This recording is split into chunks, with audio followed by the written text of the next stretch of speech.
Donc, quel est le principe de la mesure de la salinité? Maintenant que j'ai bien expliqué l'importance. Donc, le sel est constitué d'ions. Un ion, c'est un petit composé qui a une charge électrique, soit positive, soit négative. Et ces charges peuvent porter le courant électrique. Eh bien, ces ions portent des charges électriques, et ça veut dire que la résistance de la solution qui a des ions change. Donc ici, vous avez de l'eau, puis j'ai quelques ions qui sont ici des positifs et des négatifs, il y en a autant de positifs que de négatifs. Je mets deux plaques de métal, qu'on appelle des électrodes, et puis je fais circuler le courant entre les deux. Si j'ai beaucoup d'ions, le courant circule facilement, parce que j'ai une faible résistance électrique. S'il y a peu d'ions, j'ai une grande résistance, et le courant circule peu. C'est la loi d'Ohm que vous connaissez, que vous avez appris en électricité. U, la tension entre les plaques A et la plaque B, est égale à R fois le courant. Si, pour la même tension, je diminue la résistance parce que j'enlève des ions, et bien forcément, qu'est-ce que j'ai voulu dire? Forcément, le courant va être plus grand. Au contraire, si je mets beaucoup d'ions, et ben la résistance. Alors ça, si je mets beaucoup d'ions, il faut l'écrire. Beaucoup d'ions. R petit,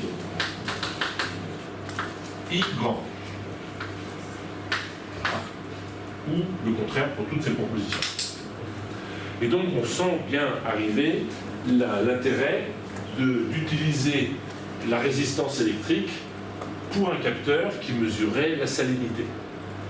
Donc ça marche pas trop mal, mais c'est un petit peu plus compliqué que ça parce que qu'est-ce qui se passe avec le courant électrique? Si vous avez un courant, vous faites la différence entre le courant continu et le courant alternatif. Le courant continu, c'est le courant qui est livré par les batteries, qui est livré par les piles, etc. C'est-à-dire que c'est symbolisé par là. Vous avez un pôle plus qui vient jusque-là, et puis ensuite, ça repart au pôle moins. Le courant alternatif, ce truc, on inverse en permanence, donc c'est pas délivré par les batteries, c'est délivré par le courant du secteur. On inverse dans le secteur 50 fois par seconde, le plus et le moins. Donc ça change quelque chose de très important pour cette mesure. Je précise. Si vous avez ici cette électrode qui est reliée au pôle plus, elle va attirer les charges moins, ici. Celle qui est reliée au pôle moins va attirer les charges plus, et ensuite le système va s'immobiliser. La pile va pas, le courant va cesser de passer. Si vous avez un courant qui change 50 fois par seconde, eh bien les ions, ils vont en faire un coup ça, un coup ça, un coup ça, un coup ça, un coup ça, un coup ça. Et c'est le principe du courant électrique. Le courant électrique passe à travers une cellule comme ça, s'il est alternatif, il ne passe pas s'il est continu. Et donc, pour faire ce genre de mesure, le principe va très bien si je mets quelque chose ici plus moins, ça ne va pas si je veux faire la mesure parce que le courant est bloqué par là, ça s'appelle la polarisation, elle est plus d'un côté et moins de l'autre, puis ça se bloque. Donc, le système peut être un peu plus sophistiqué, mais le principe est là. Alors, les électriciens mesurent les résistances électriques. Les chimistes, ça ne leur va pas, parce que quand il y a beaucoup d'ions, R est petit. Or, l'esprit humain est tel que si vous avez beaucoup de quelque chose, il vous faut une grandeur qui augmente. C'est plus logique. D'accord ? Si vous avez ici supposez votre compte en banque, puis au lieu de mesurer l'argent qu'il y a dessus, ça mesure l'inverse de l'argent. C'est-à-dire que si vous avez 100 €, le banquier vous dit que vous avez un compte qui est à 1 centième. Si vous mettez 200 €, donc vous mettez plus, eh bien vous aurez votre compte qui a un 2 centième, qui a moins. C'est pareil. Il suffit de faire l'inversion, sauf que l'esprit humain, il n'aime pas. Et donc les chimistes, ils n'utilisent pas la résistance électrique, mais la conductance électrique. Et la conductance est définie par l'inverse de la résistance. Donc la conductance est égale à 1 sur la résistance. Si bien que plus j'ai d'ions, plus ça conduit, donc plus j'ai une grande conductance. Là, l'esprit peut penser beaucoup plus librement, sans se tromper.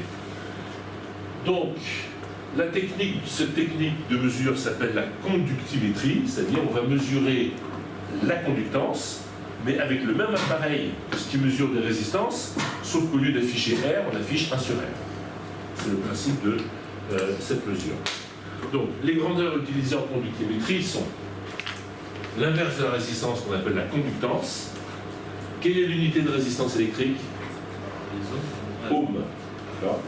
Et on appelle soit ohm-1 la conductance, soit on a inventé une unité qui s'appelle le Siemens, grand S.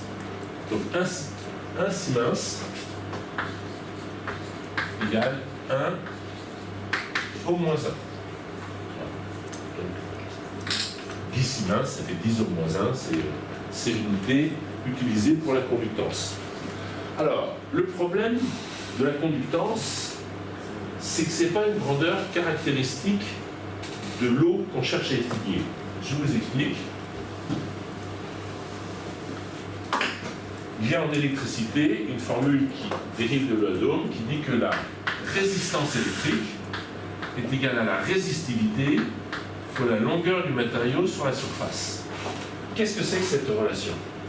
Si vous avez un fil électrique pour conduire l'électricité depuis la centrale nucléaire jusqu'à votre salle de bain, si le fil électrique est 2 fois plus long,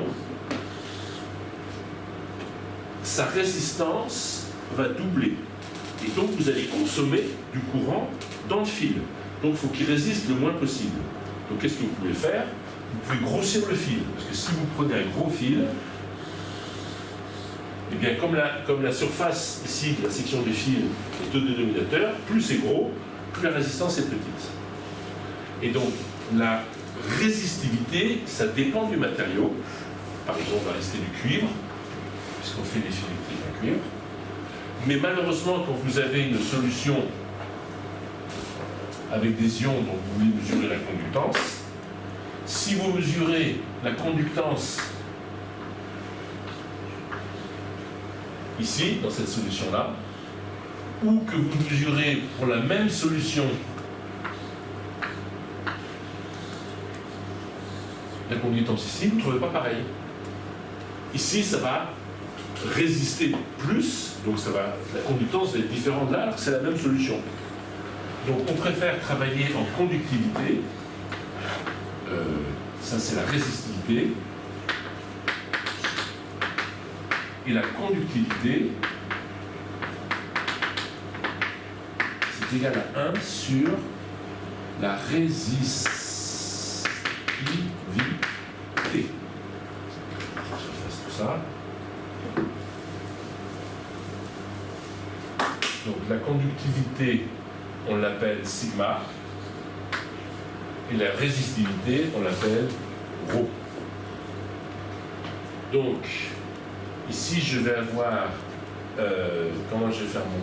Ici, ça va être l'inverse, donc je vais tout inverser, je vais avoir 1 sur R égale à 1 sur rho, que multiplie S sur L. J'ai tout inversé. 1 sur R, c'est la conductivité, G. Ici, 1 sur rho, c'est la résistivité, sigma, S sur L. Quelle est l'unité de la résistivité, qui est là, ma résistivité qui est là, ma conductivité qui est là, sigma, va être égal à G fois L sur S.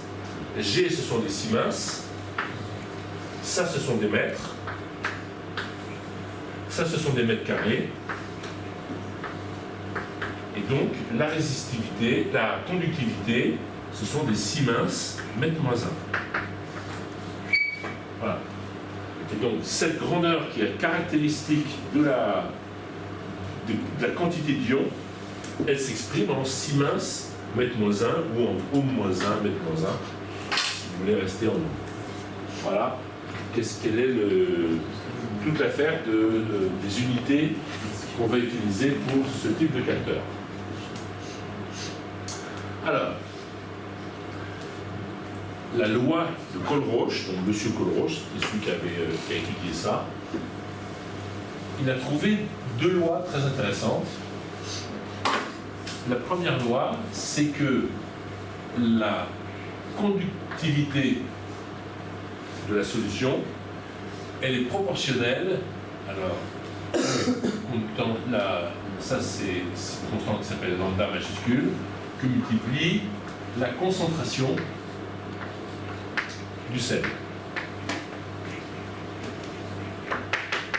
Ça va s'appeler la conductivité molaire.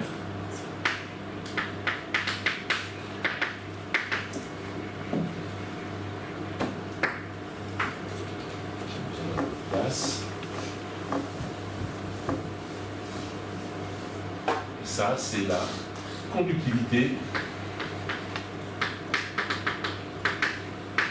qui est la grandeur, propriété du matériau. Et donc, du coup, ça, c'est ce qu'on mesure. Et donc, c'est là que c'est intéressant, c'est que si vous voulez avoir la salinité, donc la concentration, eh bien, il vous faut faire cette mesure et diviser par une constante, qui est la constante qui dépend du sel. Il y a des sels qui vont conduire plus que d'autres, et ça va donner ça comme ça. Voilà. Donc ça, c'est la base de la mesure de la loi de Colroche. Et ça, c'est valable si vous avez un sel unique, par exemple du NaCl, ou bien du sulfate de calcium, ou bien un autre sel. Si vous avez un mélange de sels, alors c'est un petit peu plus compliqué, puisque vous avez toutes sortes d'ions. Alors là, c'est quoi? Ça, c'est ce que je viens de dire. Loi de Colroche pour un sel unique. Alors, avant de passer à plusieurs sessions du sel, je vais vous montrer ici ce tableau de valeurs. Pour une solution très très diluée, la constante lambda, ça vaut ici 12,6. Alors, pourquoi c'est des millisiemens mètre carré fois le moins 1? Je ne l'ai pas dit. Donc on sait que sigma, c'est l'unité de sigma, c'est en siemens mètre moins 1. Donc grand lambda, c'est égal à sigma sur la concentration, c'est-à-dire ce sont des siemens mètre moins 1 divisé. La concentration, ce sont des moles par litre en chimie, mais dans le système international, ce sont des moles par mètre cube.